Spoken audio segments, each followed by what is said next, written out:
Hello, Paul here from EMD Automotive, carrying by Sydney. Just want to show you what I've done. What we've done actually, we just finished doing the actual water pump. The bottom bracket there was leaking in coolant. This car came in with just water, there was no coolant whatsoever. But if you look at this, see that black plastic there?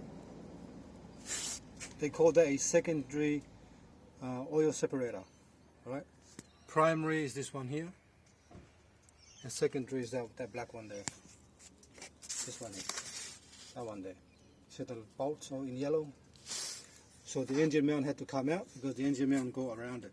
So the actual plastic cover goes around the engine mount. So that has to come out.